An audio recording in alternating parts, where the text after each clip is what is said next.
আরে ভাই দাঁড়া না, দাঁড়া ভাই, সময় নাই, নামাজের সময় গেছে, নামাজের টেবো। এত জোর তাড়াতাড়ি হাঁটা লাগে।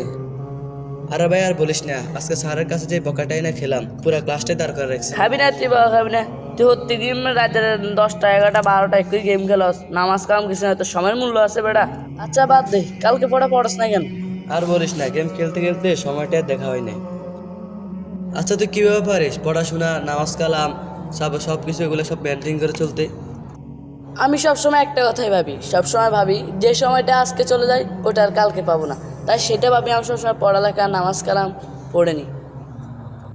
আহা, আমি যদি আগের নবীদের উম্মত হতাম তাহলে কতই না ভালো হতো, কত শত শত বছর কত দিন বাঁচতাম। আরে কি বলাস এগুলা? যেখানে আগের নবীরা চাইতো আমার নবীর উম্মত হইতো, আর সেখানে তুই বলাস তুই অন্য নবীর উম্মত হলে কত ভালো হতো। দূর বেটা, তুই এটা কোনো কথাই বললি? ঠিক আছে আমি যাই, গেম খেলতে হবে আমাকে। নামাজ পড়তে আস। না, গেম খেলতে হবে, সময় নেই আমার কাছে।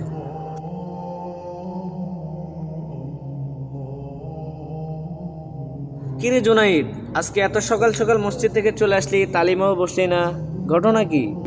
আরে ভাই বললেন না, আগের নবীর উম্মতরা কত হাজার বছর বাঁচতো, কত আমল করতো, কত ইবাদত করতো। আর আমরা এমন এক নবীর উম্মত হলাম, বেশি দিন বাঁচিও না, বেশি ইবাদত করতেও পারি না। তারা কত হাজার হাজার বছর বাঁচতো, কত ইবাদত করতো, আর আমরা হযরত মুহাম্মদ সাল্লাল্লাহু আলাইহি সাল্লামের উম্মত হইয়া পারবো কি এত আমল করতো 60-70 বছর মধ্যে? আমরা কি পারবো এত অল্প আমল উচ্চ মর্যাদাবান হতে? জুনাইদ তাহলে শোনো, আল্লাহ তাআলা পরম দয়ালু। আল্লাহ তাআলা আমাদেরকে হায়াত কম দিছে ঠিক আছে, তবে আল্লাহ তাআলা আমাদেরকে বিশেষ কিছু সুযোগ দিয়েছে। সেটা হলো যে আগের কালের নবীরা ঠিক আছে অনেক হায়াত পেয়েছে তারা, তবে আমরা কম হায়াত পেয়েও আমরা হযরত মুহাম্মদ সাল্লাল্লাহু আলাইহি সাল্লামের উম্মত হতে পেরেছি, এটা আমাদের জন্য ভাগ্যের ব্যাপার। আর আগের কালের নবীরা কি করতো জানো? তারা চেয়েছিল যে হযরত মুহাম্মদ সাল্লাল্লাহু আলাইহি সাল্লামের উম্মত হওয়ার জন্য, আর সেখানে আমরা কিনা হযরত মুহাম্মদ সাল্লাল্লাহু আলাইহি সাল্লামের উত্তম, তো এটা আমাদের জন্য ভাগ্যের বিষয় নয়? তো আল্লাহ তাআলা এই একটা বছরের মধ্যে এমন একটা রজনী দিয়েছে, এমন একটা মাস দিয়েছে, যে মাসে ইবাদত করলে বাকি 11 মাসের গুনাহ আল্লাহ তাআলা মাফ করে দেয়। শুধু তাই নয়, এই একটা মাসের ভিতরে এমন একটা রজনী আছে যে রাত্রে জেগে ইবাদত করলে আল্লাহ তাআলা 1000 বছর ইবাদত করার সব তার আমল নামায় লিখে দেয়। সুবহানাল্লাহ।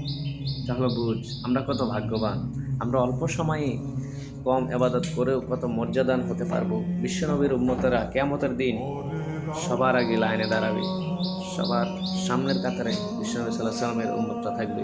তাহলে আমরা ভাগ্যবান না? চল, আর তো কথা বলা লাগবে না, আমরা বাসা দিয়ে চলে যাই। আচ্ছা চল।